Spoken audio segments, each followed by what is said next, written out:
Hello again, everybody. Welcome to this morning's video message. It's great to have this opportunity to chat to you again. On Sunday morning, we were looking at another line from Psalm 146, which reminds us that God gives food to the hungry, and that he also welcomes or invites us to join him in that work. And I just want to reflect a little bit more about that and about generosity generally. A few years ago, when we were at the church in Lymington, Elaine and I were going on holiday to Cornwall for a few days. And a friend of ours contacted us, heard that we were going, and he said, would you like to have my Audi TT to take on your holiday with you? An Audi TT. I could barely contain my excitement. And I said, really? Would you do that? I've never heard of anyone doing that before. And his reply was this: you mean you know Christians who have nice cars and who don't lend them to others? Which made me laugh. So he brought the car down to our house, and he took me out for a quick drive in it and let me drive. And then he stopped at one point and he said, right, just rev the engine. So I revved the engine, and he said, no, rev it more. So I revved it more. And then he said, drive it like it's yours. He said, if anything happens to it, it can be fixed. Don't drive it like it's mine, drive it like it's yours. What an amazing gift. And God had enabled him to have a lovely car, and he used it to bless Elaine and me. And while we were away, we went to the Eden Project, and I remember they take a bus back to the car park when you've been in the Eden Project. And so the bus was going round, and they were asking people where they'd parked. And we pulled into the section that we were in, and of course there I was saying, oh yes, just if you can pull up by the Audi TT. And I was just desperately hoping that people were impressed. And of course it wasn't even ours, it was only lent to us. And it reminded me of the truth about the myth of ownership. I don't know if you probably know the parable of the talents. It's now called the parable of the gold coins. It's in Matthew 25, and the first two verses 14 and 15, it says, parable of Jesus, and he says this: it will be like a man going on a journey who called his servants and entrusted his wealth to them. To one he gave 5 bags of gold, to another 2 bags, and to another 1 bag, each according to his ability. Then he went on his journey. So the question I want to ask is, whose wealth is this? And the story is clear. Jesus is clear that the wealth is the master's. He entrusted his wealth to them. The servants are stewards of his wealth. And as you follow the story through, it is clear that they are accountable to the master for what they do with his wealth. And so it's a reminder to us that we are stewards of all that God has given us and not owners. This whole thing about us owning lots of things is a myth. They're not ours. I'm reminded of the seagulls in Finding Nemo who always go, mine, mine, mine. And we can be like that, can't we? Kind of, oh, this is mine, this is mine, this house, this car, all these things, they're mine. And actually it's a myth.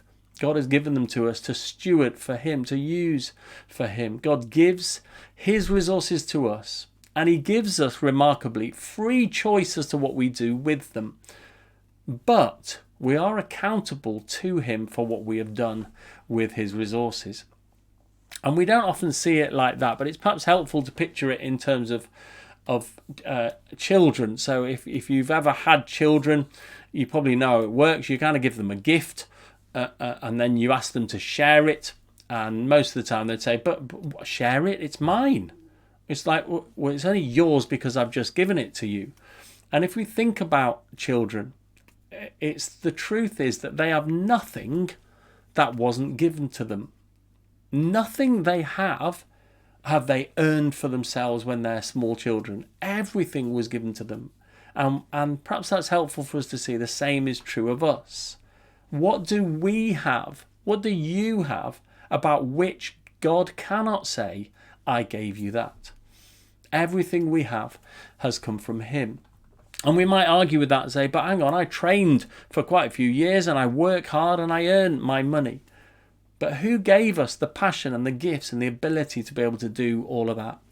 Deuteronomy 8 verses 17 to 18 says this: "You may say to yourself, my power and the strength of my hands have produced this wealth for me.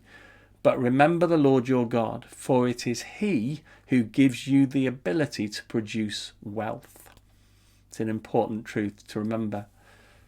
And of course, when we finally die, our imagined ownership is truly revealed as a myth, because we take literally nothing with us.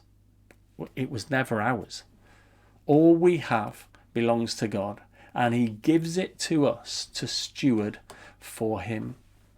So what does this mean? Well, if we understand this correctly, then what we own or don't own cannot define us. Your home doesn't define you. Makes you feel no better or worse about yourself, no matter what kind of a home it is. It's been given to you by the grace of God, and you are a steward of it on His behalf. Your car doesn't define you. Doesn't matter how impressive or not. Doesn't make you feel better or worse about yourself. You can have lots of money and possessions, or very little, but it should make no difference to how we view ourselves, because all of it has been graciously given to us by God, and we are to use it to bring Him glory. My kind of view on this, a new understanding on this, was given to me during 3 years at Bible college, when neither Elaine or I worked or earned any money at all.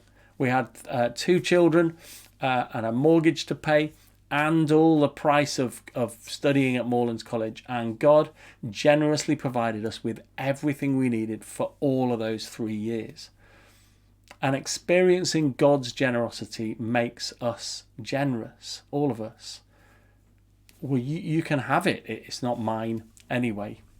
And if we grasp that we are stewards, our response to what happens to us changes. If we receive great blessings, we're not inflated by them or belittled by having to receive them.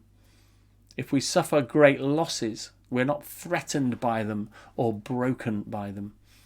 These things are not ours, so they cannot affect our value, whether we have more or less of them. Our value is found in Jesus alone. 2 verses from 2 Corinthians chapter 9, verses 10 and 11. "Now he who supplies seed to the sower and bread for food will also supply and increase your store of seed, and will enlarge the harvest of your righteousness. You will be enriched in every way, so that you can be generous on every occasion, and through us your generosity will result in thanksgiving to God." Verse 10, God supplies the seed for the sower and the bread for food. Both of those. Well, hang on a minute. I bought the seed and I worked hard to get the bread. God makes it clear He supplies both of those things. And it says that He will increase and enlarge what He gives us, including righteousness through Jesus. God has endless supplies of everything we need, and He promises He will provide. And then it says we will be enriched in every way. Is that so that we can enjoy life and have lots of good things? Well, actually, it's so that we can be generous with the things that He's given us. God pours out good things to us so that we can be generous with those things to others, so that we can steward that which is His by sharing it with others, remembering that His generosity will always exceed ours, and He will ensure that we have enough. And as a result of this, at the end of verse 11, the result of this will be thanksgiving to God. God will be thanked and glorified because of our generosity. And so I hope that helps with that thought of giving food to others, of providing for others out of what God has given us. Because He's dealt graciously and generously with us, and we are stewards, not owners. And that frees us from the desire and the quest for more and more, because it's not ours anyway. And it frees us from being defined by anything other than the cross, the place where Jesus gave His life for us, and the empty tomb where He won us the gift of eternal life. So let's hold all that God gives us lightly and be ready to pass it on as he prompts us. Thanks for listening. Speak again soon.